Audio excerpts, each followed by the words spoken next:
It all began on what seemed like an ordinary day. My wife, Emily, had just called to let me know she would be home soon after her shift at Walmart, where she worked as an assistant manager. She was scheduled to finish at 7 p.m., and I had planned our evening around her return. But as the clock struck midnight, my concern escalated. She still hadn't come home. I started sending her texts and calling her phone, but each attempt went unanswered. Anxiety crept in, and I felt a gnawing sense of dread. I decided to drive to Walmart to check on her. The convenience store was about 20 minutes away, but I didn't think twice. I needed to make sure everything was okay. Upon arriving at the Walmart parking lot, I spotted her car right away, but my heart sank when I noticed it was empty. I parked and hurried inside, my mind racing with possibilities. As I walked through the store, I called out for Emily, hoping to catch a glimpse of her in the department where she usually worked. But the aisles were eerily quiet, and it seemed like the store was practically deserted. A few of her coworkers recognized me and greeted me with friendly smiles, but I couldn't shake the growing unease in my gut. I headed to the back of the store, assuming she might have stayed late to help with something. I entered the break room, but it was empty. I then moved on to the area where they unloaded merchandise from the trucks, but she wasn't there either. Returning toward the main entrance, my eyes caught sight of her emerging from a side exit. My heart raced. She was not alone. A man walked beside her, their hands intertwined. A rush of emotions surged through me: confusion, betrayal, disbelief. I felt as if the ground had been pulled from beneath my feet, but I knew I had to remain calm. Instinctively, I reached for my phone, snapping photos of them without making a scene. I kept my distance, blending into the shadows as they made their way to a white SUV parked nearby. They climbed into the vehicle, and my heart sank further as they drove off, leaving me in a whirlwind of thoughts. I had to know what was happening, so I hurried to my own car, which was parked some distance away, and began to follow them. Their first stop was a gas station. I watched as they both went inside for a few minutes before getting back in the car. The drive felt endless. I lost sight of them in the dense traffic for about 10 minutes. The frustration was mounting, but somehow, luck was on my side. After another 15 minutes of navigating the chaos of the road, I finally caught up with them again. They had pulled into the parking lot of a hotel, the Econo Lodge. My heart raced as I parked nearby, keeping my distance while watching them.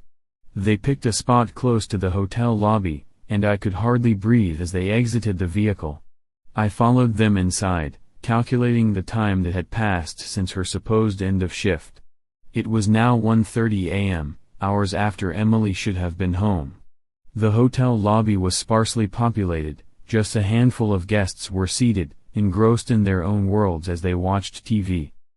As I stood by the entrance, I noticed Emily and the man conversing animatedly as they made their way towards the hotel rooms. A wave of nausea washed over me. My mind raced with questions. What were they doing together? What did he want with my wife? The hotel sign indicated check-in was at 3 p.m. and checkout at 11 a.m., but now it was far past midnight, and the ominous feeling in my gut intensified. When the door to their room swung open, my heart dropped. I could see both of them still fully dressed, which was oddly unsettling. They stepped inside, and the door clicked shut behind them, sealing off my last shred of hope. I was paralyzed in that moment, grappling with the harsh reality that the woman I loved and trusted was with another man. I couldn't just stand there, frozen in disbelief. Every fiber of my being screamed for me to confront her, to demand answers right then and there. But as I wrestled with my emotions, anger, betrayal, and profound sadness, I knew that rushing in wouldn't solve anything. I needed to think, to gather my thoughts and formulate a plan. I lingered in the shadows of the lobby, grappling with the uncertainty of what to do next. Time seemed to stretch on indefinitely as I paced back and forth, my heart pounding in my chest. I replayed every moment leading up to this one, trying to make sense of it all. How could she do this to me? My mind spiraled into a darkness I had never known before. I felt the weight of betrayal, a burden that threatened to crush me under its heaviness. After what felt like an eternity, I finally decided I couldn't remain passive any longer. I had to know the truth, no matter how painful it might be. I glanced at my watch. It was now 1:45 a.m. I was on the edge, teetering between confronting her and walking away forever. With a deep breath, I resolved to confront Emily. The time for hiding in the shadows was over. I could either walk away and allow this moment to define our relationship or gather the courage to face her, to demand answers, and to reclaim my life. The choice was mine, and the weight of it hung heavy in the air as I made my way toward that door, knowing that whatever happened next would forever alter the course of our lives. I found myself paralyzed, caught in a moment of disbelief and anger. Should I confront her, burst into that hotel lobby, and demand answers? The urge flickered like a flame within me, but instead, I took a deep breath, reached for my phone, and sent her a text. I attached a picture and a video that would lay bare the betrayal, her hand intertwined with another man's as they walked casually into the hotel lobby. My heart raced as I pressed send, a mix of dread and relief washing over me. Then, I slipped into my car and drove home, desperate to escape the suffocating reality of what I had just witnessed, wishing I could wake up from this nightmare as if it were just a bad dream. When my wife came home later that evening, a storm of questions erupted. I felt the tension rise like a balloon ready to burst. "Why were you following me?" she asked, her voice tinged with confusion and anger. "You said you finished work at 7 p.m., I replied coolly, choosing my words with precision. "I don't think we should discuss this right now. I've made my decision, I intend to separate and file for divorce." Her expression shifted, the color draining from her face as she processed my words. For a moment, she was speechless, her eyes wide with shock. "Can we talk?" she finally managed to utter, her tone pleading. But I shook my head firmly, my resolve hardening. "No, there's nothing to discuss. I have proof of your infidelity, and the only thing you can do is leave." "I have nowhere to go," she countered, desperation creeping into her voice. I held my hands up in a gesture of finality. "That's not my problem. If you decide to stay here, I'll change all the locks, and you won't be able to get in. Start looking for a new place to live. For now, I'm going to bed. I've been up all night, and I need rest." With those words, I felt a sense of finality, as if we had reached an invisible dividing line that marked the end of our relationship. She turned to leave, and I walked away, heading to my bedroom. The weight of the situation pressed down on me, heavy and suffocating. The next morning, when I finally woke up, I noticed a stark emptiness in the apartment. Almost all of her clothes were gone, and her car was missing from its usual spot outside. A knot tightened in my stomach as I realized she must have returned to the apartment while I was asleep, gathering her belongings in the dead of night. At that point, I felt the urgency to take action. I reached out to several attorneys to get clarity on the divorce process. I was ready to embark on this difficult journey, prepared to confront the emotional and legal challenges that lay ahead. One attorney I consulted delivered some disappointing news. Under Virginia law, in order to file for a no-fault divorce, you must have lived apart for at least 1 year, she explained matter-of-factly. I was taken aback. "No, we haven't been living separately for that long," I replied, frustration creeping into my voice. The attorney continued, "You can still file for divorce, but it could be a lengthy and expensive process." She explained my options in detail, but it felt like a weight had settled heavily on my shoulders. "What about a separation agreement?" I asked, grasping for some semblance of control. She shook her head. "Virginia doesn't have specific laws on separation agreements. You can either file for a no-fault divorce or a fault-based divorce." After some deliberation, I decided to move forward with filing for divorce, determined to end this chapter of my life. However, my wife's absence complicated matters. I couldn't serve her with the necessary divorce papers if she wasn't around. My only option was to go to court and file a petition for divorce, which felt like a monumental task looming ahead of me. Not long after, my wife called, her voice shaky and uncertain. "Can I come home?" she asked tentatively. I took a deep breath before replying, "You can come back, but you need to understand that I'm filing for divorce, and my position remains unchanged." "I have nowhere to go," she pleaded, her tone laced with desperation. In that moment, I realized the complexity of our situation. I didn't have the financial means to initiate a divorce immediately. I told her, "For now, you can use the guest bedroom." It felt strange to invite her back into the house, knowing the rift that had formed between us. Weeks slipped by in a haze of uncertainty and turmoil. I finally made the decision to visit my attorney's office to formally file for divorce. Afterward, I reached out to my wife to inform her of the steps I had taken. "I filed for divorce," I told her, trying to keep my voice steady. She responded with a hint of desperation, asking if there was any chance for reconciliation. I felt a wave of frustration wash over me. "There are no options for reconciliation, not after everything that's happened," I asserted. "There will be no forgiveness and no chance for another go at this." As those words hung heavily in the air, I knew we were at a crossroads. The path ahead was fraught with uncertainty, each of us bearing the weight of our choices.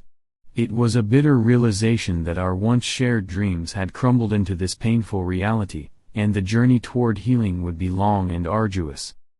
I couldn't accept the gut-wrenching reality that she had cheated on me right in front of my eyes.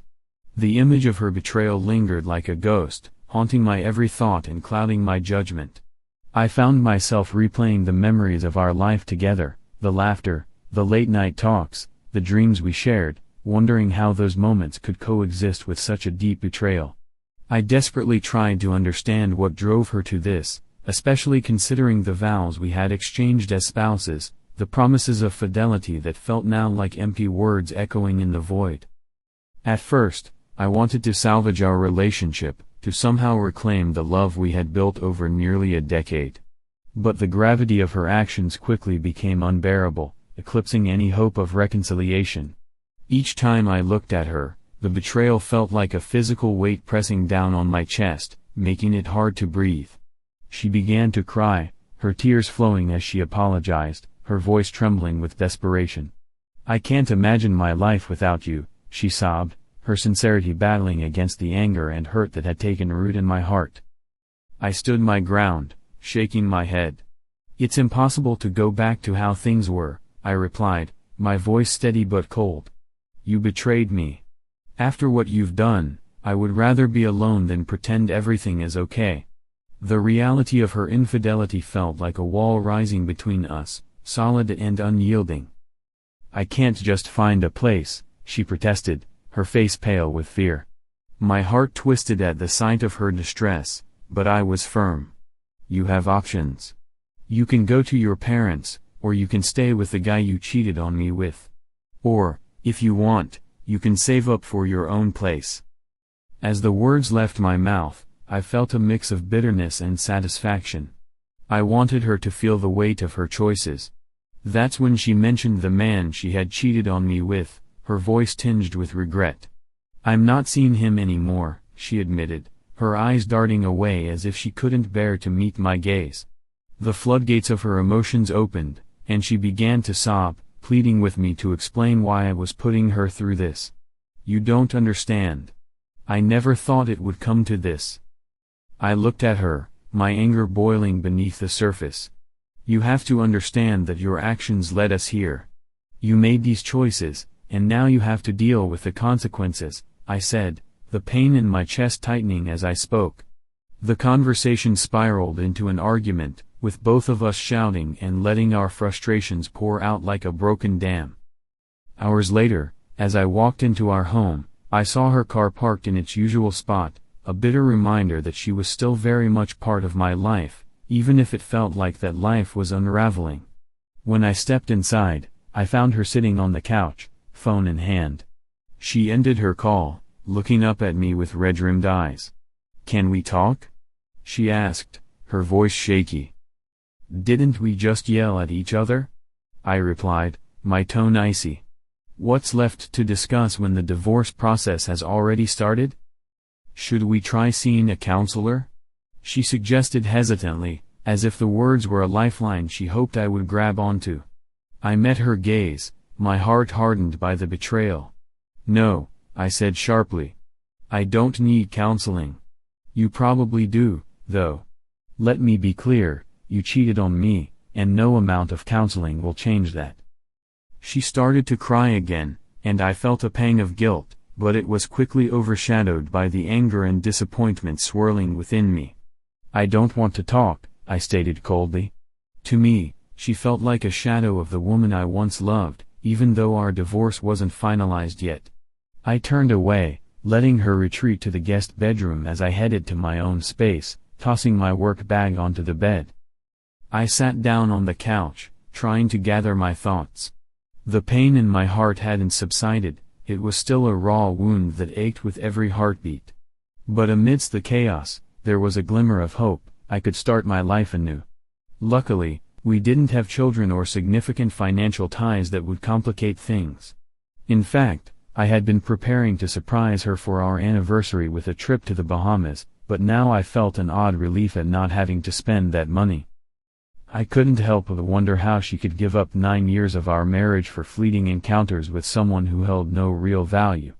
It baffled me that she would trade our stable, loving relationship for a brief fling with an underachiever still living with his parents. The divorce process felt agonizingly slow, dragging on like molasses, but I was determined to move on to the next chapter of my life as soon as possible. As the days dragged into a week, I found myself waking up each morning with a sense of purpose. I began to focus on my own happiness and well-being, reminding myself that I was worth more than what she had offered. I reached out to friends I had neglected, reigniting connections that had faded over the years. I started hitting the gym again, pushing my body to reclaim strength and confidence that I had lost in the shadows of our marriage. Each step I took felt like a step towards reclaiming my life, and I began to envision a future without her. The thought of new adventures filled me with excitement, a chance to travel, explore, and meet new people. With every passing day, I felt the chains of my old life breaking, allowing me to breathe a little easier and dream a little bigger. I began to see my divorce not just as an end, but as an opportunity for a fresh start. Sure, the process was slow and painful, but every moment spent moving forward was a moment spent healing. I looked ahead, ready to embrace whatever lay beyond the horizon, determined to reclaim my identity and find joy in the freedom I had fought so hard to achieve.